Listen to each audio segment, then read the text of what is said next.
지금부터 2023년 열린민주당 당원 워크숍을 2일차 시작하겠습니다. 큰 박수로 시작하겠습니다.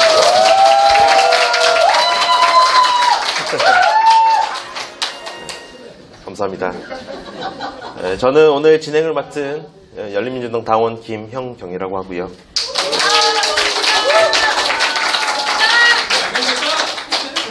다들 1일차 어떻게 잘 주무시고 잘 많이 얘기하시고 뭐 그랬는지 잘 모르겠습니다. 우리 2일차까지 우리 워크숍 잘 마무리하고 집에 귀가하는 데까지 안전하게 끝까지 잘 마무리했으면 좋겠습니다. 오늘 진행 순서는 먼저 대표님 인사 말씀을 좀 듣고요.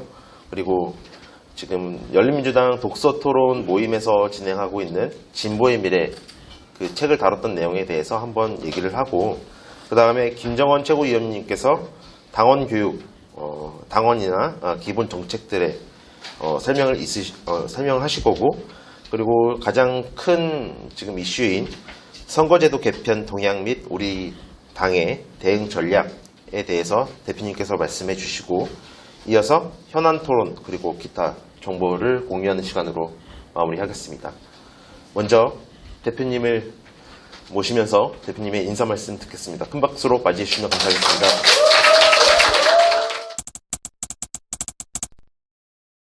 안녕하세요. 열린민주당 대표 김상균입니다. 우여곡절 끝에 창당하고 6개월이 좀 지났는데요. 여하튼 조금씩 발전하고 있는 우리 당 모습을 보는 것 같아서 정말 개인적으로 또 대표로서 뿌듯합니다. 너무 즐거운 시간 가져갔고 기뻤고, 그리고 우리가 그냥 먹고 노는 것만이 아니라 또 학습하고 공부하는 모임, 늘 발전하는 모임으로 우리 당 만들어갔으면 좋겠습니다. 고맙습니다. 저희 이 워크숍을 먼저 기획해 주신 김정원 최고위원님의 말씀도 한번 듣겠습니다.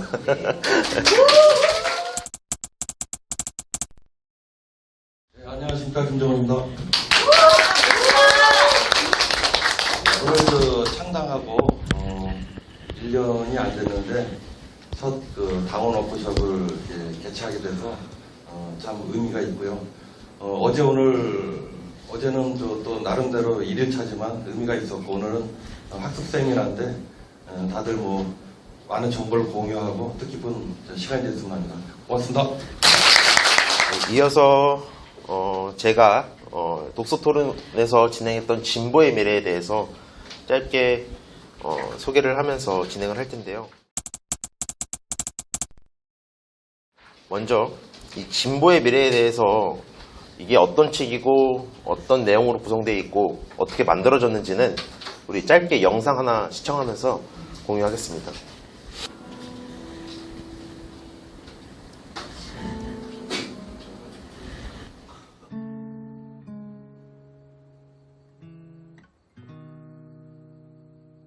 그러니까 봉화에 가면 그때 당시 제가 기억하기에는 일반적인 방문객들은 거의 없었던 것 같아요. 이제 외부에 못 나오시고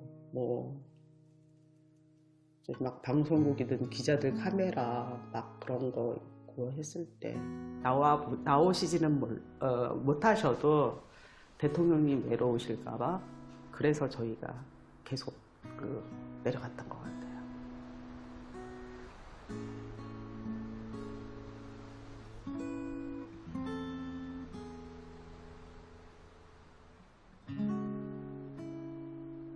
귀향 안 하셨어도 되고요.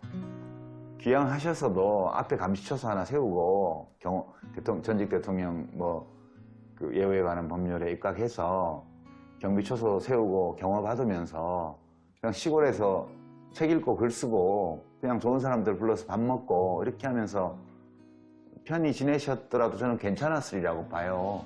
누가 그분들은 그런 거 하라고 아무도 안 했거든요. 또 당신 자신이 짐을 새로운 걸 만드신 거예요.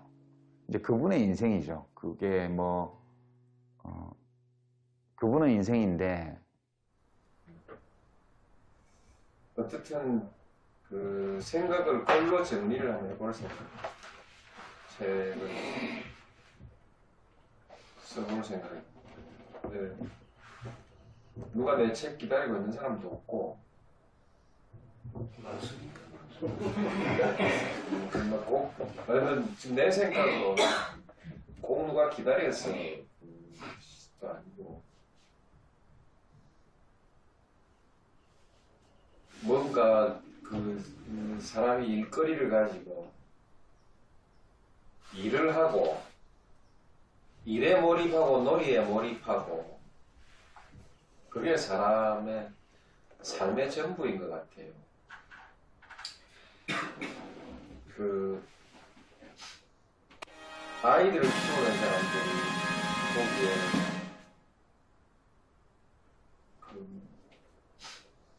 나같이 이렇게 대통령이 된 사람 엄청난 성취를 했다고 생각하겠죠. 성공한 사람이라고 생각하겠죠. 이룰 수 있는 것은 다 이룬 사람이라고 생각을 하죠. 이제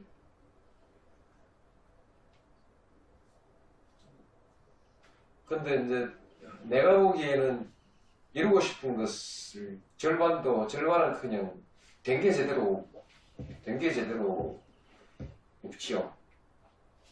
세상을 뭐 어떤 형태로든 세상을 바꾸자 하는 것이 나나 여러분이나 함께 생각하던 것인데 세상을 얼마만큼 바꿨냐 이렇게 물으면 딱 입이 붙어버리죠. 세상을 얼마나 바꿨냐. 지금 바뀐 것 같기도 하고 안 바뀐 것 같기도 하고 한데 이건 역사의 문제이기 때문에 어떤 사람의 짧은 일생 가운데 세상을 바꾸는 일이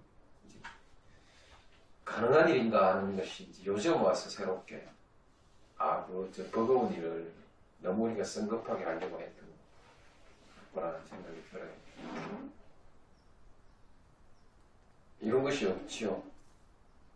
이제 그러면서 세상에서 이룬 사람은 누구냐를 생각해 보면 그래서 이룬 사람이 뭐 누구냐를 생각해 보면 시야에 따라서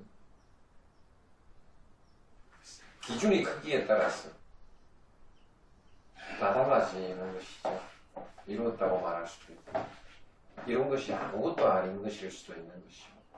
차이가 있는 사람이 이제 갑자기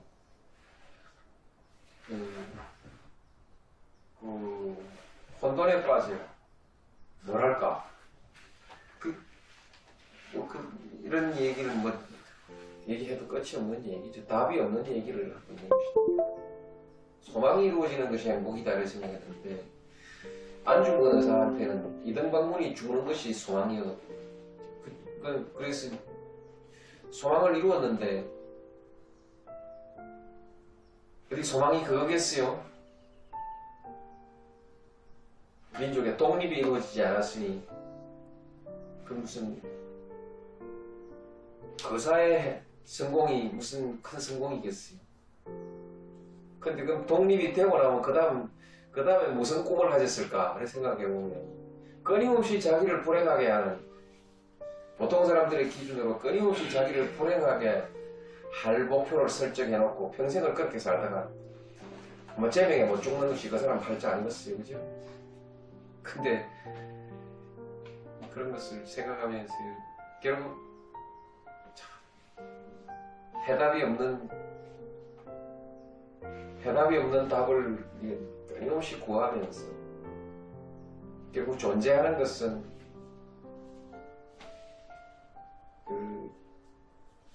일하는 거하고 노는 거하고 두 가지밖에 없는 것 같아요.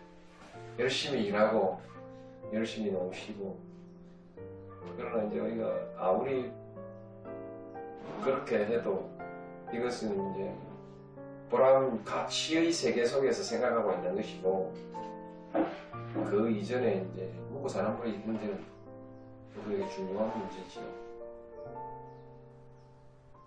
새해에는 우리가 몰입해가지고 또 새로운 성공의 성취의 계기들을 한번 찾아봅시다. 나도 내 허리 핑계 대고 그랬는데 책을 꼭 쓸게. 책을 꼭 쓰고. 이제 그 책으로 이 칼을 꼭 만들어낼게요. 대한민국 큰 성공이 있으시길 바랍니다.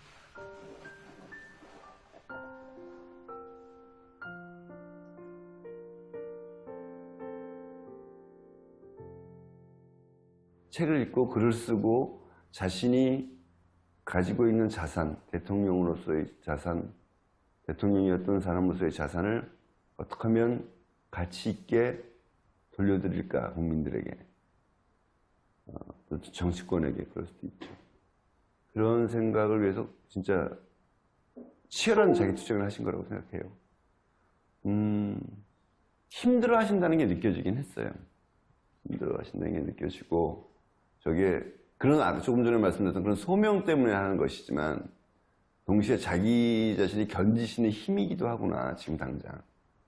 이분이 왜 퇴임한 이후에 본인의 그 고민을 왜 진보라는 쪽에 두었을까 하는 게 이제 오래된 그 이제 의문 중에 하나인데, 그때 이제 토론을 해보거나 또 직접 쓰신 글을 보면 조세, 재정, 복지, 분배, 고용, 노동 이런 쪽에 어떤 온건한 진보 정책들이 많이 있을 수 있고, 여러 정책을 잘 조합하면은 굉장히 임팩트 있게 국민들의 어떤 생활상에 큰 변화를 가져올 수 있는 게 많이 있는데, 이게 잘 됐냐에 대해서 저도 지금 돌아보고 그런 부분이 약했다고 생각하는데, 이분이 진보라는 의제에 관심을 가지게 된 거는 아마도 그런 데 대한 반성이었다고 생각하고, 복지국가를 얘기하면은 빨갱이로 취급되고 뭐 좌파로 취급되고 했기 때문에 다음 대통령은 이제 이런 어젠다를 가지고 선거에 나가서 할 수 있을 만큼 진보적 담론을 만들어야겠다. 그러니까 국민들에게 거부감이 없게 받아들일 수 있는 그런 진보적 담론을 만들어야 되겠다 하는 생각을 하셨고, 우리가 책을 쓰자는 것은 그 사회의 통념을 지배할 수 있는 수준의 진보의 사상과 시민을 양성해요. 막 우리도 할 수 있어. 이 경쟁에 관해서 막 노동의 유연화 그걸 막 우리도 할 수 있어 하고 나 앞으로 있게 진보주의 제일 아픈 데죠. 왜 이 양극화가 벌어졌냐? 굉장히 중요한 문제인데 이 부분은 지금 우리가 답을 못 얻고 있죠. 성장과 복지 이 두 가지가 사실은 보수주의 시대가 가장 큰 논쟁이거든. 사실은 그거 경제 논쟁인 것 같지만은 성장 논쟁인 것 같지만 분배 논쟁이야. 계급투쟁이야. 정치적인 문제야. 그래서 민주주의의 위기를 얘기하고 역사의 진보라고 할 때 그 민주주의가 진보다 그렇게 얘기했고, 지금 현재 민주주의는 아직 어렵다 이런 얘기죠. 진보는 계속돼야 된다 이런 얘기죠. 방금 보신 영상은 그 시민 노무현이었나요? 그 넷플릭스에 지금 올라가 있는 그 영상이고요. 다큐멘터리고, 나중에 다 같이 한번 보고 한번 여기에 대해서 얘기해보는 시간도 있으면 좋을 것 같습니다. 노무현 대통령님의 그런 생각들이 이제 진보의 미래라는 책으로 만들어졌고, 결국에는 국민들에게 어떤 전달하고자 하는 메시지가 다 여기에 담겨 있지만, 하지만 이런 형사는 이런 거다라고 딱 답은 주지 않아요. 계속해서 우리가 생각해 볼 수 있는 지점들을 계속 주시고 있고, 결국에 그래서 국민들에게 어떤 도움을 줘야 되냐, 그리고 국가의 역할과 방향은 어떻게 가야 되고, 그리고 진보는 무엇이고 보수는 무엇인지 얘기를 하면서 신자유주의에 대해서도 얘기를 하는 책입니다.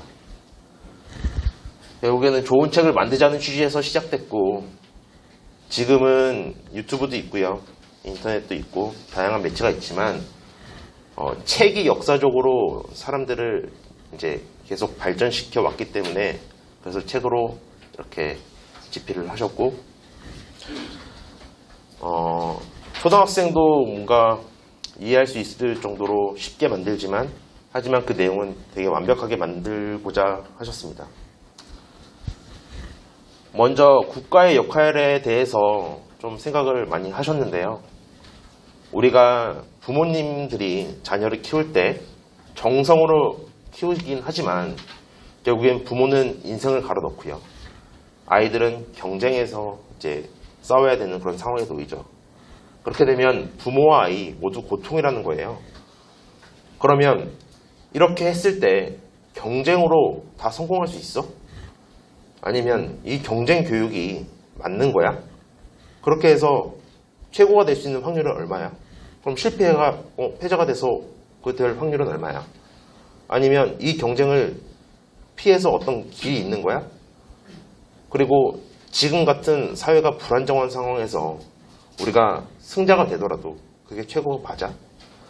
이런 생각을 던져보는 거죠. 이런 경쟁이 과열되면 결국엔 격차가 되게 벌어지고, 그리고 그거는 사회 불안으로 이어지고, 여기서 더 과열되면 인간성이 황폐되고 결국엔 사회 파괴가 된다고 보셨어요. 과연 우리나라는 지금 어디쯤 와 있을까요? 그리고 우리들은 아이들에게 성공과 미래를 말할 수 있겠느냐. 결국엔 이런 게 다 국가의 역할이 되게 중요하다. 외국인들 우리 많이 보셨죠? 같이 여기 와서 보셨는데, 외국인들이 우리나라 와서 느끼는 거 보면, 야, 너희 밤에 이렇게 돌아다녀도 돼? 이번에 톰 크루즈가 우리나라에 왔죠. 경호원들이 이러지 말라고, 왜 그러냐고, 너무 위험한 거 아니냐고 했을 때 톰 크루즈가 닥쳐라고 했대요. 왜냐하면 우리나라는 뭐 총기 소지도 아니고요. 되게 안전하고, 그래야 봐야 뭐 셀카 정도 찍는 뭐 이런 거니까, 각자 태어나는 환경에 따라서 되게 달라지는 것 같아요. 어떤 나라에서 태어났느냐에 따라서. 지금 우리 뭐 유튜브나 인터넷 짤로 돌아다니는 걸 하나 좀 가져왔어요. 미국 시민들한테 물어봤습니다. 베트남 전쟁에서 누가 이겼나요? 우리가요? 베트남 전쟁을 하긴 했나요? 피델 카스트로는 누구인가요? 가수인가요? 유럽에서 어떤 화폐를 사용하나요? 물어봤더니 미국 돈이요. 알파벳 U로 시작하는 거 뭐가 있을까요? 대답을 못하죠. 유나이티드 미국인데. 자, 이스라엘 종교는 뭔가요? 이스라엘교? 이슬람교? 천주교? 네. 각자 태어난 국가에 따라서 뭐 다르기는 하지. 우리나라도 이런 사람들이 있을 수 있어요. 하지만 태어난 환경에 되게 많이 영향을 미친다. 그래서 국가의 역할은 뭐 민생, 제도, 교육, 환경, 전쟁 뭐 되게 많지만 결국엔 정책이 되게 중요하다. 우리가 나라를 바꿀 수 있나요? 쉽지 않죠. 정권을 교체하면 그게 답인가요? 그것도 아니죠. 결국엔 누가 어떻게 통치를 하고 구체적으로 우리 삶을 어떻게 더 개선해 나가고, 그리고 진보하고 보수의 그런 논쟁은 도대체 뭐야? 라는 걸 한번 이제 우리가 생각을 해봐야 돼요. 주로 이제 정치적 논쟁에 대해서 보면은 성장이냐, 분배냐, 감세냐, 복지냐, 규제냐, 아니면 민영화라든지 노동의 유연화, 개방, 작은 정부, 이런 걸 되게 많이 이제 생각을 하셨는데, 보면 국가는 국민에게 확실하게 많은 영향을 미쳐요. 윤석열 대통령이 지금 이렇게 당선이 되고 나서 1년이 지났지만 우리 삶이 되게 많이 바뀐 것 같아요. 그죠? 근데 국민은 국가에 대해서 관심을 그만큼 가져야 되지만 이상하게 정치적 논쟁 때문에 매몰돼서 관심이 계속 떨어져요. 그래서 정치에 관심이 계속 떨어지는 것 같아요. 그리고 노무현 대통령님이 그 봉화에 내려가셔서 사람들이 찾아오셨을 때 어떤 얘기를 해도 다 경제 얘기가 이제 따라오게 되는 거예요. 결국엔 먹고 사는 문제에 대해서 얘기를 하시고. 그래서 정부의 성공 여부도, 정치의 성공 여부도, 개인의 성공 여부도 다 경제하고 관련이 되게 되는 거예요. 그래서 민주 진보 이쪽에서도 이제 우리 경제에 대해서 얘기를 해보자, 이런 식으로 진행됩니다. 그리고 보수의 논리도 한번 우리가 분석해보자. 도대체 보수에서 뭐라고 주장을 하는지 해보고, 우리 쪽 진보 쪽의 주장도 한번 우리가 검증을 해보자. 이런 검증을 통해서 정책을 토론해보고 여론을 형성해보고 그럼 여론이 선택을 하고 그럼 그게 이제 민주주의의 발전이 되는 거죠. 말씀드린 것처럼 계속 우리는 결국에는 먹고 사는 문제가 제일 중요한데 국가의 역할 되게 많죠. 뭐 국방도 있고 경제도 있고 뭐 다양한데 결국에 우리가 지금 계속 정치적으로 뭔가 따지는 거는 성장이냐 분배냐, 우리 국민들에게 얼마만큼 국가가 개입해서 뭐 개선을 할 것인가, 아니면 규제를 풀 거야, 아니면 강화할 거야. 그래서 세금을 걷어서 예산을 어떻게 쓸 거야? 이런 게 계속해서 현실에서는 논쟁이 핵심이 되는 거죠. 결국엔 보수도 진보도 먹고 사는 게 문제다 보니까 그럼 우리 미국과 유럽 비교해보자. 그리고 진보 시대라는 것과 보수 시대를 정해서 한번 우리가 비교를 해보자. 이런 생각을 계속 던져요. 지금 이렇게 계속 말씀드린 것처럼 이 책에서는 어떤 답을 딱 주진 않아요. 하지만 우리가 계속 생각해 볼 수 있는 그런 질문들을 던지고 있습니다. 우리 진보 시대는 1970년 중반 이전으로 보고 보수 시대는 레이건 집권 이후라고 본다는 거예요. 그러면 보수의 주장이 뭐야? 복지, 축소, 작은 정부, 규제를 없애고 개방하고 감세, 이 감세가 이제 부자 감세인지는 모르겠어요. 민영화, 노동의 유연화 하면서 보수 쪽에서는 이제 신자유주의가 등장을 해요. 그리고 진보에서도 제3의 길이라는 게 등장을 하면서 진보에서도 이제 보수의 주장을 일부를 수용을 하죠. 그러면서 진보 쪽에서도 균열이 발생을 하게 돼요. 그리고 진보 쪽에서도 어떤 논쟁을 이제 대응할 때 경제에 대해서 얘기를 하게 되죠. 미국의 금융위기가 이제 중산층을 붕괴시키고 서민들도 이제 불안 속에 이제 삶을 살게 되고 하면서 이제 보수가 몰락하고 진보가 강화되고 있는 거 아니야? 라고 한번 보셨는데 이런 것처럼 정부의 크기를 나라별로 뭔가 나열해보고 뭐 그거는 이제 OECD 국가의 복지비 뭐 그런 크기 아니면 사회 정책에 대한 지출 뭐 이런 거 공무원 숫자도 비교를 해보고요. 다양한 방법으로 한번 이제 비교를 해보는 거죠. 근데 김대중 정부나 노무현 정부나 완벽하게 진보의 입장에서 뭔가 주장을 못했어요. 왜냐하면 보수의 주장을 일부 수행을 했죠. 하지만 그럼에도 좌파 정부라고 하고 분배 정부라는 그 비판에서 벗어나지 못해요. 그래서 우리 보수의 주장을 한번 철저하게 검증해 보자. 감세 논쟁이 있죠. 낙수효과. 이게 근데 진짜 맞아? 이런 거예요. 감세를 해서 기업에서 투자하고 소비를 그래 해서 일자리가 생성되고 뭐 경제가 활력이 돼 라는 게 이제 주장인데 실제로 그랬냐? 1980년 이후로도 가난한 사람도 성공할 수 있냐? 이런 게 있고 이제 복지 논쟁. 복지를 계속하면은 사람들이 나태해진다. 막 이런 이제 프레임이 있는 거죠. 그랬을 때 진짜 그런 건지, 그리고 선순환, 동반선장, 비전 2030 이런 거 뭐 세금 폭탄이라는 얘기도 있었는데 이런 것도 한번 우리가 보자. 그리고 민영화, 노동의 유연화, 노동정책, 그리고 뭐 구조조정 이런 것도 다 이게 적절한 거냐? 이거에 대해서 한번 면밀하게 세부적으로 우리가 생각해보자 이거예요. 이 책에서는 말씀드린 것처럼 확실하게 다루진 않아요. 하지만 우리가 이거에 대해서 한 번쯤은 생각해보자 이런 아젠다를 던지고 개방 규제 그리고 진짜 보수의 시대가 어땠는지 그래서 보수가 집권을 해서 우리가 빈부격차가 해소가 됐어? 그럼 복지 제도는 그럼 어떻게 됐지? 중산층은 그럼 잘 사는 거야? 라는 것도 우리가 한번 생각해 볼 지점이 있어요. 그래서 진보의 대안과 전략은 무엇인가? 진보에서도 이제 경제에 대해서 뭔가 수용을 하게 되면서 새로운 전략은 무엇인가를 고민을 해야 되는 시점이 있다고 보신 것 같아요. 그래서 어떤 성장이 그래서 도대체 좋은 건가? 신자유주의는 진짜 나쁜 거야? 그리고 뭐 경제, 복지, 뭐 외교, 국방 이런 거에 대해서 다 한 번씩 생각을 해보시는 거죠. 과거에는 우리가 이데올로 이념 사상에 대해서 뭔가 이제 갈라졌다고 하면 지금은 뭔가 경제 이론에 대해서 뭔가 우리가 생각해 봐야 되는데 진보에서도 이제 경제나 뭐 성장 뭐 이런 걸 부정을 못 해요. 근데 보수에서도 복지에 대해서 부정을 못 해요. 결국에는 진보의 보수 진보 보수 모두 계속 논쟁은 이어지고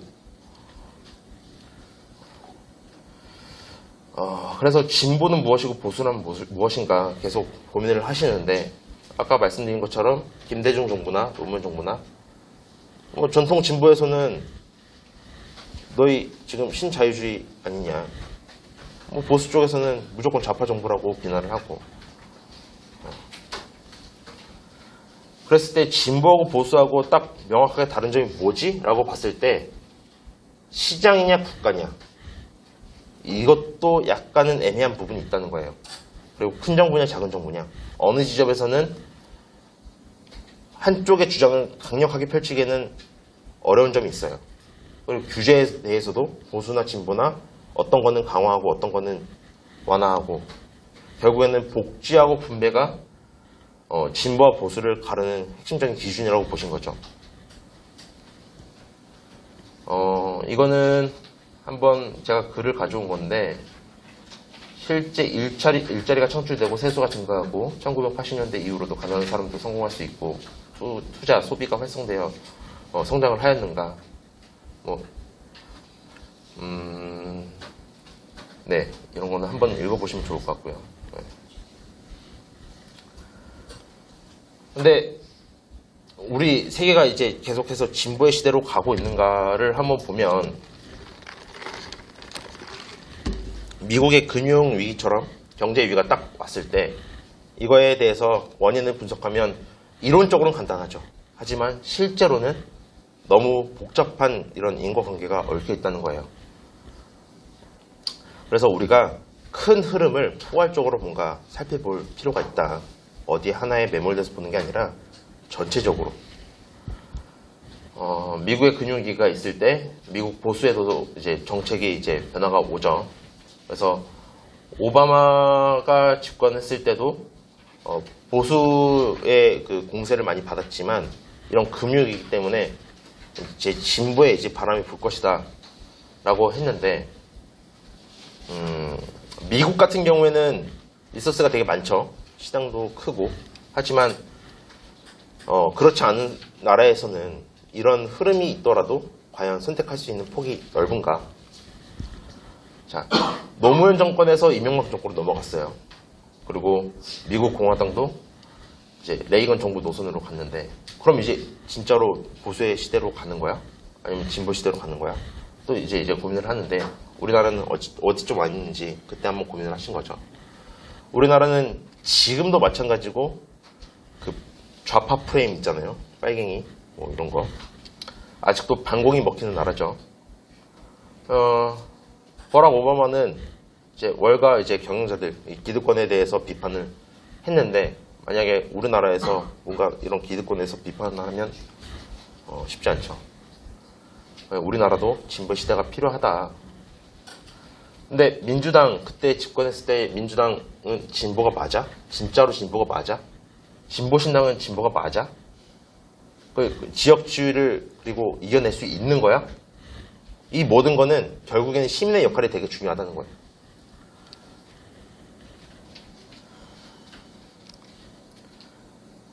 대통령이나 국회나 결국에는 정당에서 나오게 되죠.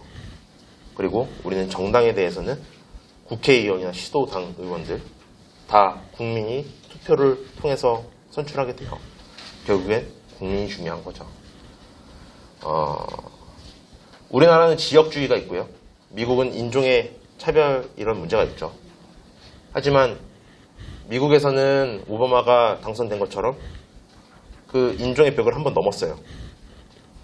결국에는 이 모든 게 불가능하진 않다는 희망이 있는 거죠.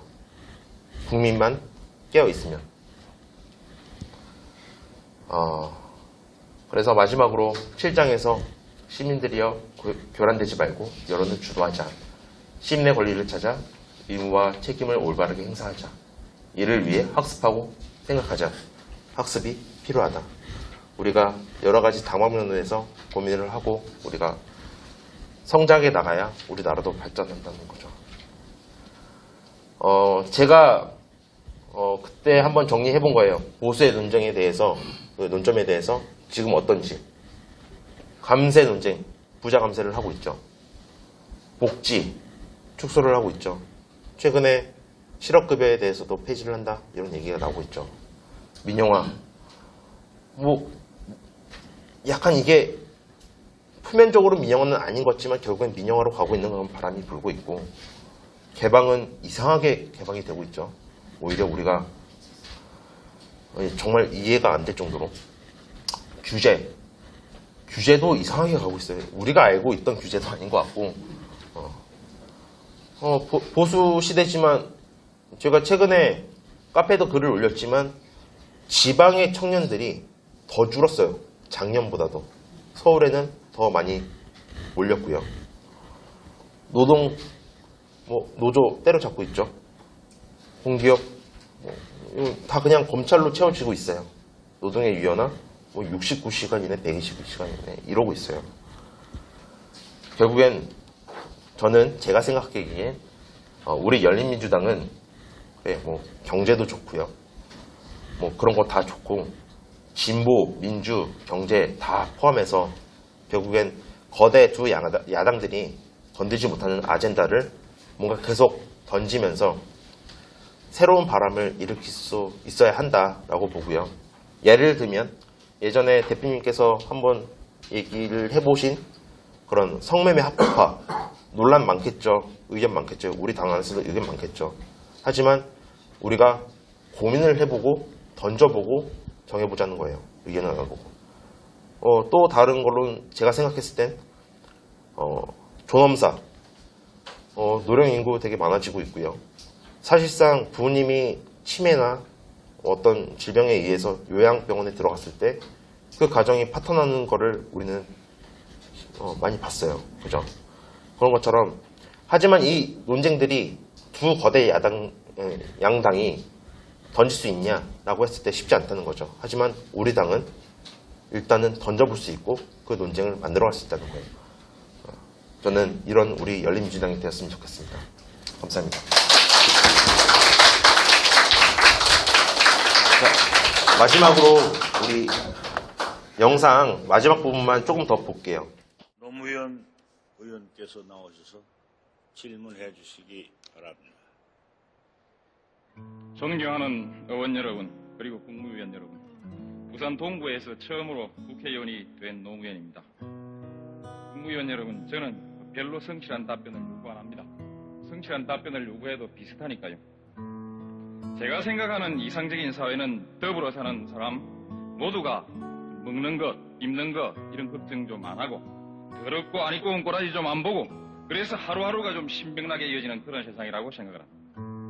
만일 이런 세상이 좀 지나친 욕심이라면은 적어도 살기가 힘이 들어서 아니면 분하고 서러워서 스스로 목숨을 끊는 그런 일은 좀 없는 세상 이런 것이라고 생각합니다. 옛날에는 생활고로 일가족이 집단 자살하는 일이 많이 있었습니다. 지금은 그런 일은 거의 없는 것 같은데 그런데도 스스로 목숨을 끊는 사람은 늘어만 갑니다. 제5공화국 이래 지금까지 스스로 목숨을 끊은 사람의 수는 얼마가 되는지 관계 장관 말씀해 주시기 바랍니다. 제5공화국 이래 지금까지 노동자가 기업주의 비인간적 대우에 항거하거나 기업 또는 공권력의 탄압에 항거해서 목숨을 끊은 사람은 모두 몇 명이나 됩니까? 정권의 도덕성을 규탄하거나 광주학살의 진상규명을 요구하며 또는 민족의 자주와 통일을 부르짖으며 스스로의 목숨을 끊은 청년 학생들은 모두 몇 명이나 됩니까? 같은 기간 농촌에서 속가 피해를 보상하라고 주장하며 자살한 농민은 몇 명입니까? 산동네 달동네에서 철거에 항거하다가 무너지는 집들 위에 깔려 죽거나 자살한 사람은 몇 명이나 됩니까? 경쟁에서 뒤떨어지거나 경쟁의 부담이 과중해서 자살한 학생의 수는 얼마나 됩니까? 이 같은 가슴 아픈 일이 계속되는 동안 정부는 같은 일이 재발되지 않도록 하기 위해서 그 어떤 노력을 해왔습니까?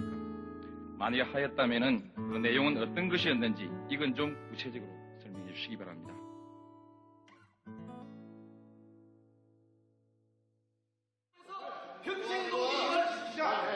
끄덕 맹세하였습니다. 그리고 지난번 대통령 선거에서 노태우 씨가 전국에 뿌린 이정을 먹는다는